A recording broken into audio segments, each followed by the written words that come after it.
Hello, dear followers. Today we have a very interesting interview ready for you. Today I'm having an interview with Dr. Maximilian Krah, a member of the European Parliament. And I would like to pass on to him the representation of which party, faction and union he represents. Dr. Krah. Yes, thank you. Thank you, Gregor. I'm very happy to give you this interview because I don't have to tell you that Armenia is a very special and a special country, and the oldest Christian country in the world. And I'm a German, and the party I'm a member of is the Alternative for Germany, which is here the only party that is not part of that great political mainstream that believes in climate warming, LGBTQIA++++, and all those stuff. And all those so-called right-wing parties are together here in the European Parliament in the group that is called Identity and Democracy. The largest of our members is the Italian Lega. So I guess everyone has heard the name of Matteo Salvini, who is the leader.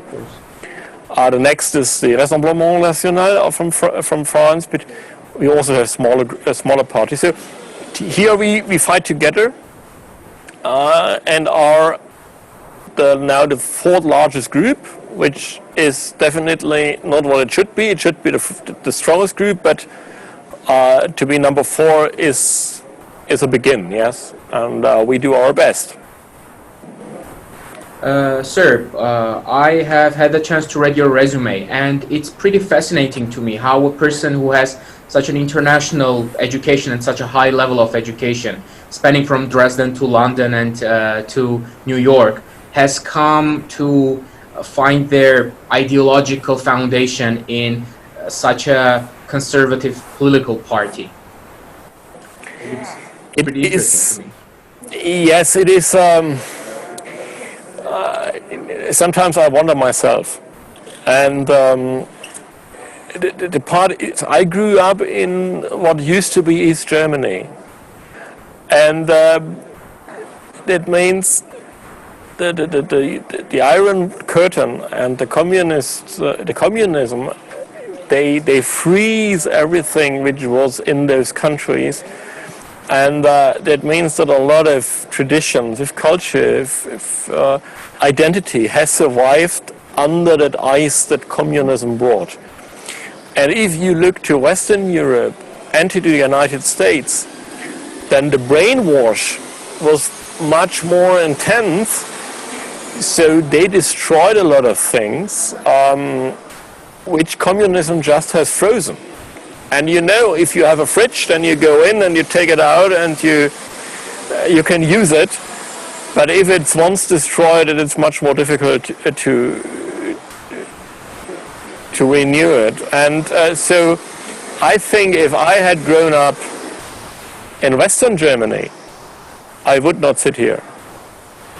Fascinating story that is. Me myself, my education is pretty international as well, spanning from Thailand to the United Kingdom as well, and I feel everything that you say regarding the final destination that you have chosen. And speaking of it, Christian values. I know that you are a very hard proponent of the Christian values, and you understand and value the importance of them within the society. So, what do you think are the main challenges right now of Christianity and the think of Christianity with the secular population, basically, especially the challenges in Europe or specifically in Germany relating to Christian values, the survival and development of them in this population or society, which is where atheism is growing by the minute?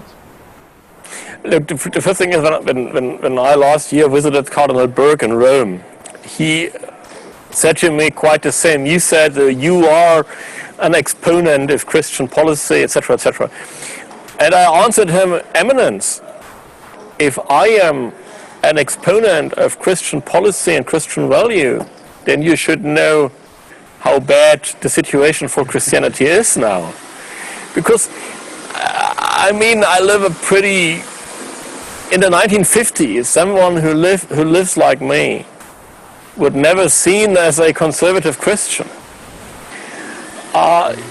So I always had been someone who lives a pretty easy life. But the problem is that someone who at least holds some basic beliefs is already seen a conservative, hardcore Christian now. So if we talk about Christianity, we have to be aware that what is now Christianity in the United States and in Western Europe, what the church is doing, not the Armenian church, but the Catholic church, has fallen dramatically apart from what Christianity used to be. So the Catholic church, the Protestant churches, they have made a process of complete self-secularization. If you look at the Pope today, then in everything we fight for Christian values, for family values, he's on the wrong side. So we have the problem that if we propagate Christian values, we do it against the church hierarchy. The cardinals, the bishops in Germany, the Pope in Rome, more and even more the Lutheran preacher men and supervisors, etc., what they have, they are against Christian values. Most of them not even believe that God exists. So we propagate Christian values, we propagate family values, we want to convince people that tradition is the way that leads us to future. But exactly those people who are in charge to preserve the tradition, who preach the gospel, they are our enemies. That is the problem we have. So if we want to start, we have to make that clear to people, because the majority of the people still think the Pope and the bishops and the cardinals, they represent Christianity. And whenever we talk about Christianity, Christian values and Christian policy, we have to make clear that we are in opposition to the official hierarchy in the Catholic Church and in the Protestant Church in Western Europe and in the United States. That is something that for people living in maybe Russia or Armenia is hard to understand, because as far as I see it, maybe you tell me something different, then the clergy in the Orthodox Church and the clergy in the Armenian Apostolic Church is still believing. That is something I would not agree with the Catholic Church in Germany, and for sure not agree with the Protestant Church in Germany. They are in all major aspects on the other side. Well, let's be hopeful that they will go back to their older form, to be precise. They are too rich. They are too rich. Look, the churches are extremely rich in the United States and in Germany, because when I pay my income tax, a certain share is automatically sent to the church. So, and the most of the money they have, they spend for their own stuff. So there are the Catholic Church and the Protestant Church together are the second largest employer in whole Germany after the state. So you have 10,000 of people working there, and most of them are producing papers on nonsense. And they want to be loved by the liberal media. They want to be accepted by the liberal politicians. So the only way to get the churches back on the way of the gospel is to defund them. It's hard to say. But we can't wait until they get defunded. So we now have to propagate what we stand for. And we are faced with the problem that if we say, let's support Christian values, then the so-called Christian organization come and say, no, that is not Christian values. That is a very tricky situation, and I don't think that we ever had it before or after the death of Jesus Christ. Well, here in Armenia, we're pretty lucky with that, because we, being from the Armenian Apostolic Church, which is in the Orthodox branch, our church basically has been the foundation of our statehood for the millennia that we didn't have official statehood per se. So I would say we are free from that problem, yet we have the problems and challenges of our own. As for the Christian values, yes. To give you a little story, when I was in Jerusalem in 2011, by random I came to a mass of the Armenian Patriarch in Jerusalem, and I was very impressed by this Armenian rite, which is very strong, very masculine, and you see that there is a nation that always had to fight for their faith. And this appearance of fight and of strength is still visible in the liturgy. So I'm very impressed on what I saw. And when I visited Yerevan the last time, we made a short trip to the center. It's the edge of Iran, right? This little town where the Patriarch is living. So I hope that the Armenian Church can preserve the faith. Because otherwise Armenia is lost, right? The whole nation of Armenia depends on that faith, and absolutely. I hope that the Armenian people understand it, and I hope that the Armenian Church will never accept and copy that Western liberal theology. They certainly won't. However, there has been a lot of pressure, by the way, from the European Union as well, regarding specific legislation that devalues the Armenian Apostolic Church. For example, recently we have had the new national security, how do you call it? The national security agenda basically rewritten, where the evangelical church has been announced higher value in the Armenian culture on the same level as the Armenian Apostolic Church. However, we have our own fight and we're fighting it. As for the Christian values, Dr. Krah, our political party as well actually bases its value system, its political value system, on the 4 universal virtues, which were the prudence, temperance, fortitude, and justice. So we feel for you. And following up from the Christian values, which are enacted through practice. And you are a great example of preaching through your own example. As I know, you have 5 children, if I may. 6. 6, God bless. You have 6 children. So you are setting an example not only for your own country and your political party, but for our own country and for our political party as well. You practice what we preach. Hence, I would like to ask you a question. Currently, according to the World Bank statistics, the birth rate per woman in Germany is very low. It's about 1.8, 1.6. The same situation is in Armenia as well. And as you know, purely mathematically, if that number is not above 2, that means the country is deteriorating into a demographic genocide.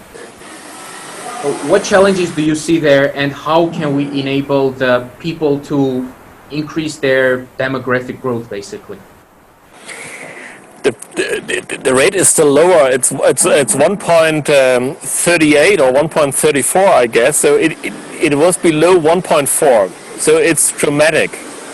It is dramatic. The first thing is that we have to learn to talk about.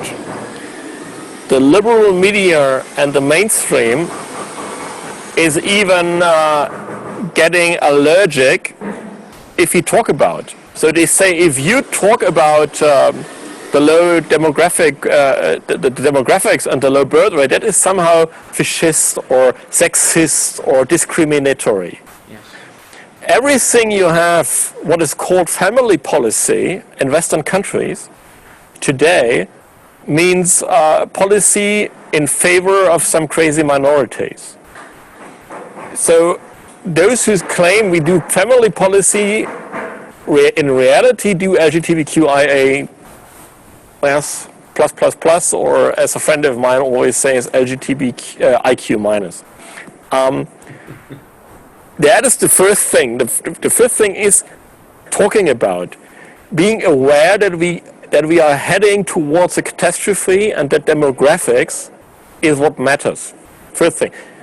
If we can talk about, we can making people listen to our arguments. Right now, it is a silent issue. The second part is the government is only supporting what they call the combination of work and family. So for them, family policy means investing in kindergartens, etc. That is not unimportant at all. But we have to be aware that if you have a woman working while the kids are small, you will never have a 4, 5, 6 children family. So maybe 2 children, maybe 3 children. So we need an awareness that we also need big families with many children, with 4 children, with 5 children, maybe even with 6. So why not? Yes, you see, I look quite normal. I'm not a crazy guy. Yes. But if we say we need also such big families, we have to allow that the mothers stay at home for a certain time. But this is completely contrary to feminism, because the feminists tell you that women are only worthy if they are in the working process. But we have to say women are worthy when they are good mothers. So the value of a woman does not depend on the income she generates from work, but it also, the value is dependent on her personality, on motherhood, etc., etc. So that is a cultural war. And since our enemies are in charge of almost all media outlets and all the cultural system, it is very difficult. Now there is one good example how to increase the birth rate, and that is made in Hungary, where Viktor Orban is the prime minister and Katalin Novak is the family minister. And what they say is that families who have many children shall not become poor because of it. Whenever you have many children in all Western countries, it is, from an economical standpoint, complete nonsense. So the incentives, the economical incentives you have, they tell you not to have children.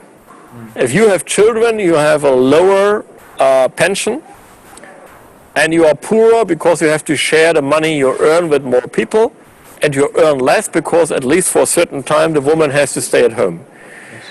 So the first thing is we have to give incentives that it makes useful to have many children and to train them properly. The major issue is the pension system, because a mother who is at home can't pay into the pension system. So she has a lower pension, but her children will not pay for her. They will pay for those who had no children and paid more in. So that is the greatest injustice, and you can see that the birth rate dropped in all countries when they introduced the pension system. So let's focus on the pension system. Second, let's focus on the tax system. If I have many children and train them properly, then I want to pay less taxes. Definitely. Because I do an obligation already for society, and it is not acceptable that I pay the same tax. And the third point is give opportunities for families to cheap credit to build up family homes. When you have 4 or more children, you need a little house, maybe with a garden, that you'll have your own vegetables, your own fruits, that you have a little bit space. But it is expensive.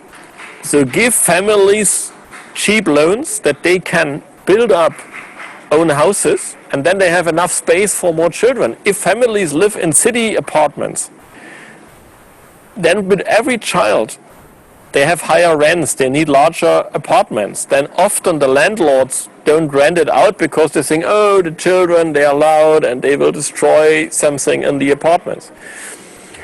So from what politics can do is first change the pension system, let families, let parents have as high pensions as those who have no children. Second, change the tax system. If you have many children and train them properly, then it has to be tax deductive. And the third thing is make a program that families can build up their own houses with a lot of space, that having one child more and then maybe another child more does not comes on the limits of housing, but that there's enough space and that everything works fine, yes? So these would be my three main things politics can do. But the decision for children is not only a financial decision. It has also to do with mindset. I have children because I think one generation above me. I don't believe that life ends when I die. I see myself in a long line. My father was there and he gave me now the treasure of the family, and I'm responsible that is given to the next generation.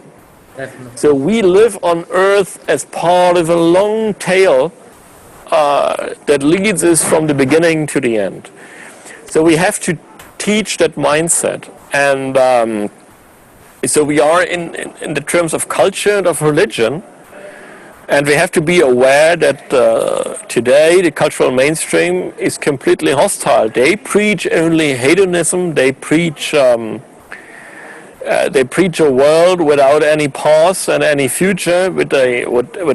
There's only present, and present is only there to increase your personal joy and your daily pleasure.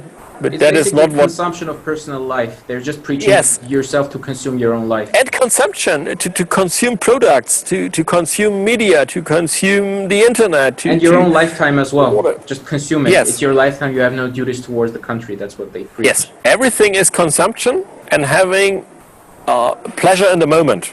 Yes. But not thinking that there is something which is greater than us, which is above us, and which is above the time.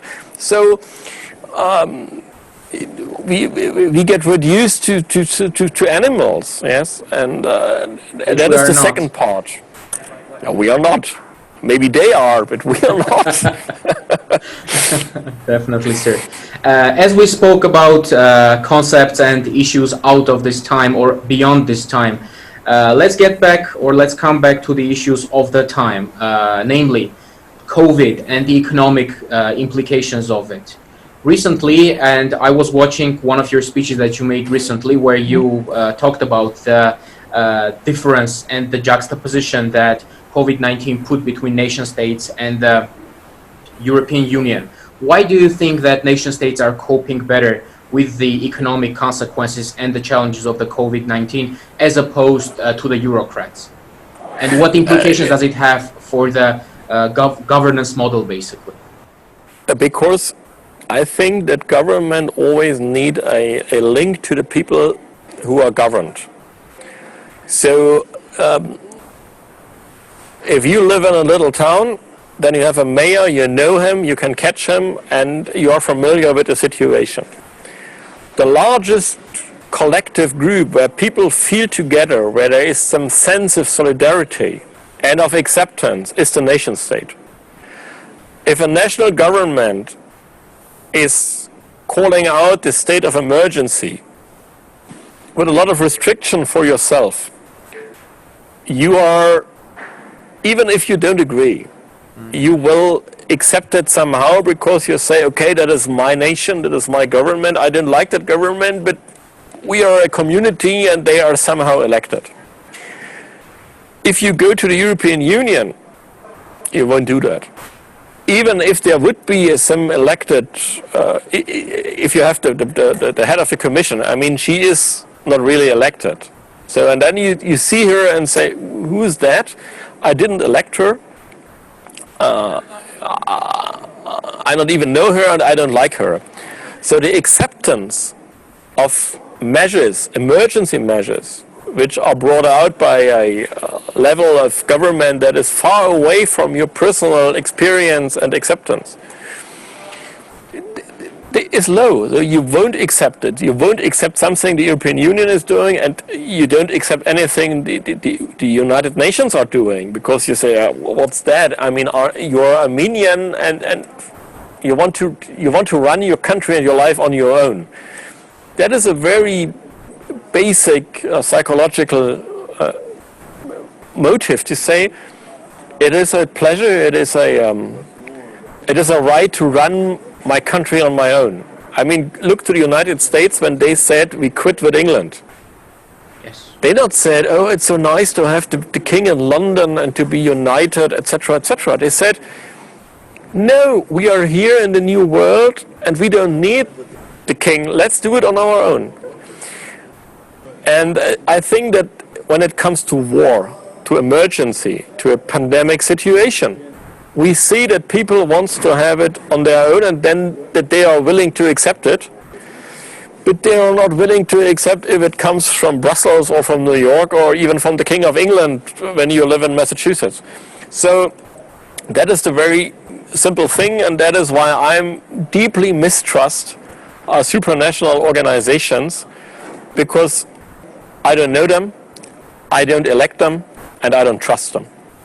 Great answer, sir. Dr. Krah, speaking about the natural right of sovereignty and speaking about superstate entities intervening into countries' legislations and governance, the European Union, outside of the fact that they intervene into the legislation and the policies and the politics of its member states, also very often intervene into the other states that are not members of the EU, meaning into their sovereignty, into their legal matters, into their legislation. For example, recently Armenia, the current government of Armenia, has ratified the Lanzarote Convention, which has very worrying implications, meaning that LGBTQ, pro-LGBT education is going to leak into the educational system, for example. However, I would not like to speak specifically about this legislation ratification. Rather, I would like to speak conceptually about your opinion on the interference of the European Union into the legislative or internal matters of countries, especially those that are not member states. How would you classify that? What we see is that we have two sources of interference. We have, of course, the diplomatic interference, what you are talking about, and then we have the interference of the so-called civil society, of the NGOs. And the problem what we have here in Brussels especially is that the NGOs are very powerful. So because Brussels is far away from the people, and it means we are here, but here are thousands of lobbyists. That means those NGOs, I mean, we usually take the name Soros because he is the godfather of them, yes? So in Italian we would say the capo di tutti capi, yes? So the major mafia boss of this left-wing, he is very powerful here because we are so far away from the people and from what they see, that they can do a lot of influence and call to the deputies, etc., etc. Then those influenced politicians and officials, they take his policy when they negotiate trade agreements and partnership agreements. And usually part of that agreement is that you have to open your country for the same NGOs again. So that means the NGOs force us to make their policy, official policy, which includes that they get a direct access to your politicians. That has something to do because those people don't believe in things like national sovereignty, national traditions. For them, the whole world consists only of you, the individual person, and mankind as a collective.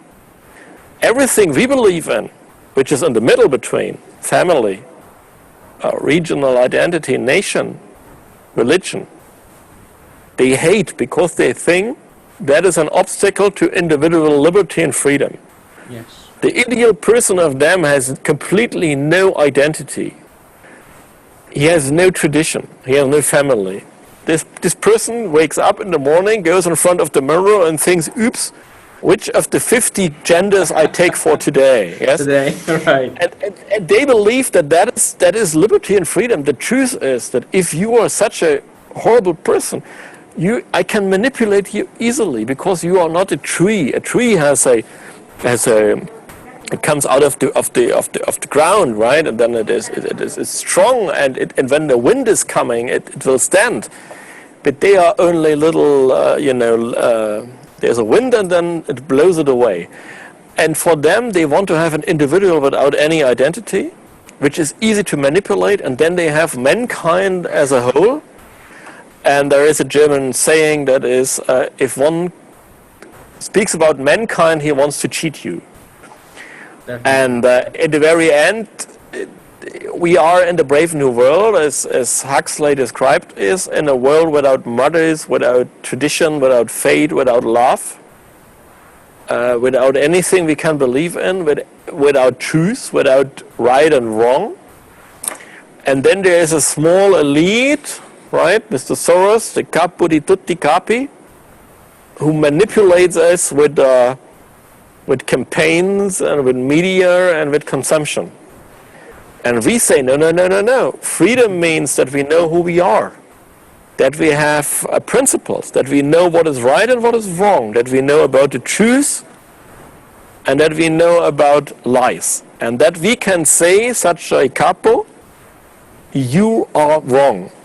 And that is what they fear the truth. And that is the big fight between us and them.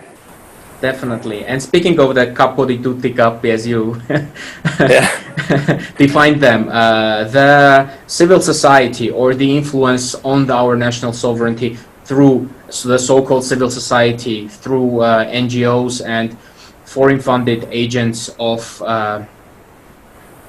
foreign agenda in Armenia have taken power in 2018, as you may know. And currently, most of the cabinet of the ministers of the government of Armenia is formed from people who have been for several years in a row getting funded by the Soros Foundation to be members of certain NGOs. And that's how they're pushing forward legislation. Look to Ukraine. I mean, the worst example is the Ukraine. And I'm friend with the only opposition there, and sometimes I'm in good contact. You see what happened to the Ukraine. You have a little bit Soviet experience in your mind, I guess. I mean, the majority of people in Ukraine has as a first language Russian. Yes. And if they speak Ukrainian language, then you know that it's not that far away. Soros and co. have reached that the Ukrainians and the Russians are now enemies who have weapons against each other. Mm. If you had told me that that could be possible 20 years ago, I would have said you are crazy, you are obviously a conspiracy theorist. But that's true. So they come in and then they tell you something on modern values, on wealth, and everything will be fine, and that is the brave new world. And unfortunately, so many people believe it because they want to be modern and they want to be liberal, and everything sounds fantastic. And of course, there are some mistakes which were made before. It's the same in Armenia. You obviously had a corruption problem. Well, to be honest, we had, according to the international polls, we had a very high corruption perception rate as opposed to the Gini index. According to the Gini index, we are actually equal to the European levels of wealth distribution. However, the perception of corruption was very high due to the activities of the NGOs that were propagating the feeling of inequality in Armenia. However, yes, of course, we had our problems. Thank you, but they use it, and then everything. Then they come and they look very smart and very friendly, and they say, "Let's friend with the United States, and let's friend with Hollywood, and let's friend with everyone." And at the end, you have them, and then it begins. Then step by step, they lead you into the desert, They make the promises, but those promises will never become true, and that's what we learn from the Ukraine. And whenever they don't reach the promises, then you know the conservatives are responsible. The Russians are Russian trolling is always a good argument, and then of course people like me who are from the bad right wing, etc., etc. Once they take over, they will have an endless variety of wonderful sounding words, and they always will address the hearts of the people. And the people will lose their understanding of facts, of truth, of principles. And I mean, for Ukraine, that means they go into war and they go into poverty. But for Armenia, you know, that is really dangerous, because you have Turkey in the south and you have Azerbaijan in the east. Yes. And Georgia is a tricky country. And without Russian support, that is dangerous. It is truly dangerous, even for life. Of course. And the agenda of those people is always anti-Russian, to break with Russia, and they don't understand what history means, what tradition means. They want to bring you apart from the faith, what means you lose your Armenishness. I hope you can get rid of them. You know, Armenians are a smart country. You have one of the lowest illiteracy rates, and I mean, the most chess players come from Armenia. So if IQ has some opportunity, then please show it. Hopefully, sir. But it is a dangerous situation. It's much more dangerous than it is in the Ukraine, because they will sooner or later understand what's going on. But I usually take a story. I have here a very nice lobbyist from Moldova, and he wants that Moldova joins the European Union. And because, you know, I'm quite familiar with Moldovan history, I talked to him, and he's very friendly. And once I wanted to be honest to him. I said to him, look, you have two industries that work: wine and tourism. Imagine I buy 2 bottles of wine, an average Chianti and the best Moldovan wine. And imagine I make a raffle, and the winner gets either 2 weeks all-inclusive in the best Moldovan resort, or he gets a bed and breakfast in Italy. And now I ask 10 of my European friends which wine they want. They would all take the Italian wine because they mistrust Moldova. And if I ask them, I give you as a gift either the Moldovan holidays or the Italian, everyone would go to Italy. But if you would do the same in Moscow or in Petersburg or in Kiev, people would know the value of Moldovan wine. Definitely. And holidays in Moldova. So why you focus on a market, people can't value your products, instead of looking at a market where people like your products. And then he said, yes, yes, yes. And 5 minutes later, he asked me, what can I do to bring Moldova into the European Union? That is really... So I now plan to make a tour to Chisinau and to Kiev to speak at the universities there. And to explain them exactly the same. That entering the Union would make more people leaving the country. Moldova has left more than 50% of the population. It's over. That country is destroyed. That you don't have to win anything. That your markets for your products are not in the West. That your culture is not valued in the West. That your tradition is not compatible. That you have to learn what is inside you, etc., etc. And I can do the same in Yerevan. But to be honest, it is very, very, very hard that people accept it, that they take it. And from my experience, especially those who claim to be better educated, so the academic youth,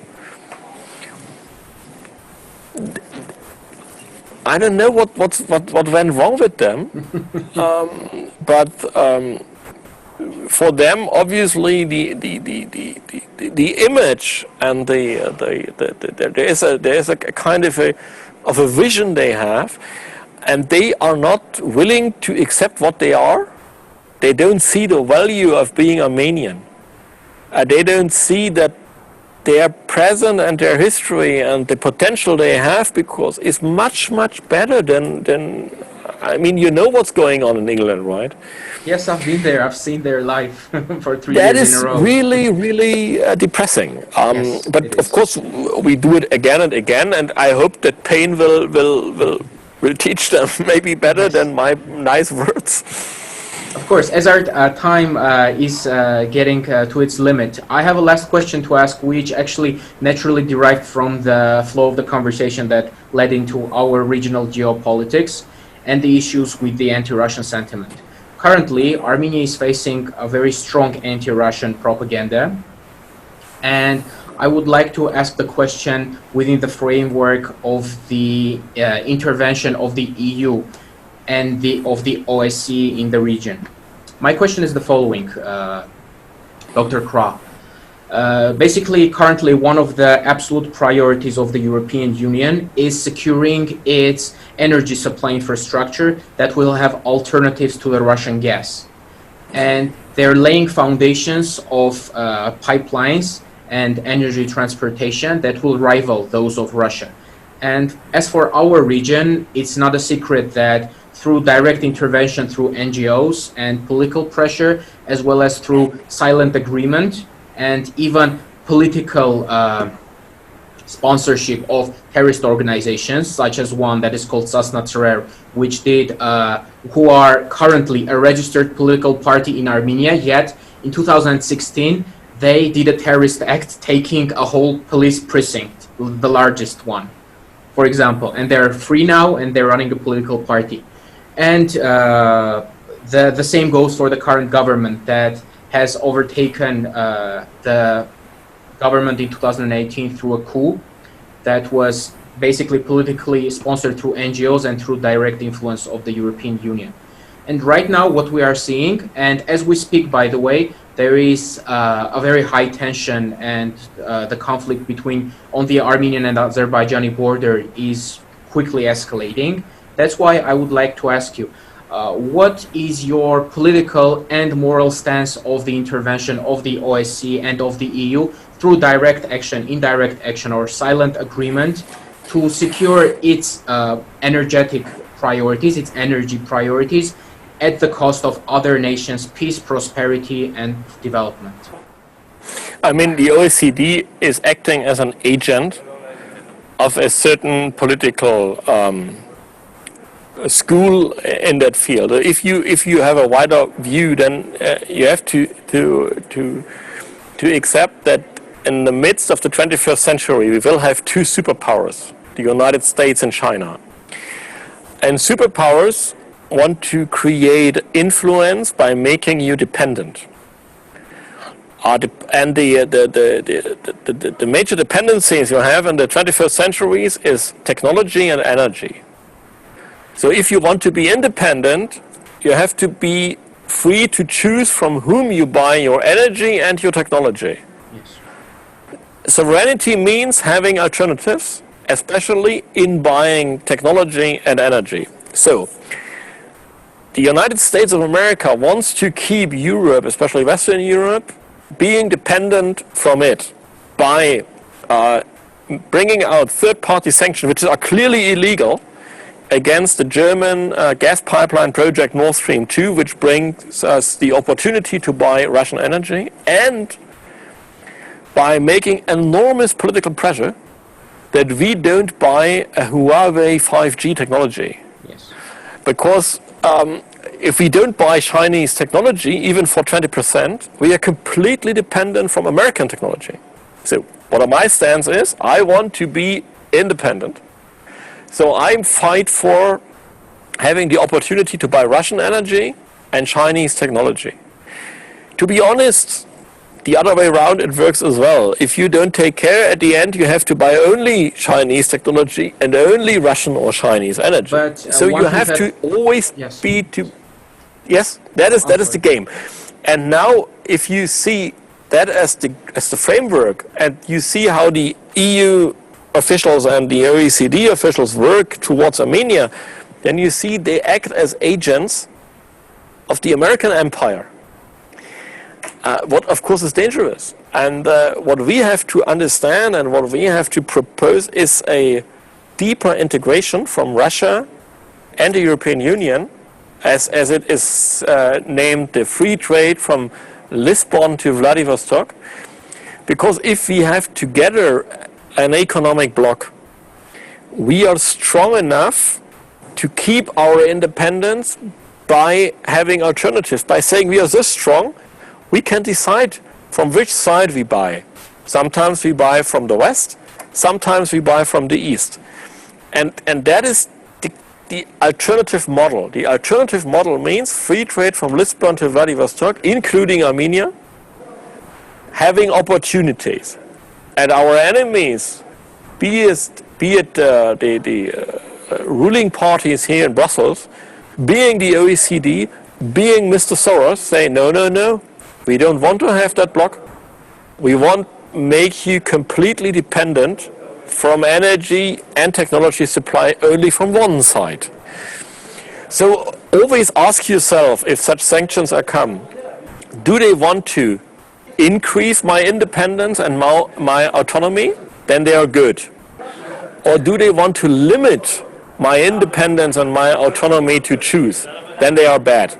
And then look from which side they come, and you can analyze it. So when the OECD and the EU is acting that way in Armenia, then you know from which side they are the agents, and take care. That's it. Understood. Thank you so much, Dr. Krah, for the very interesting interview. And as you expressed your interest and your willingness to come to Armenia, to the universities, to lecture our youth, I would like to officially invite you on behalf of our Thank you very much. We'd love to have you anytime of your preference. Because you know, it's always dangerous to invite me, because I accept invitations usually. Take my invitation seriously, sir, because we do. You. And we'll make sure that you get a whole bunch of Armenian hospitality. And it was great speaking to you. I hope this won't be our last interview, and will just be the first out of a series. The pleasure's been all mine, and thanks for your interest, and I hope to see you soon. Bye-bye. It was an honor, sir. Have a great day. Thank you.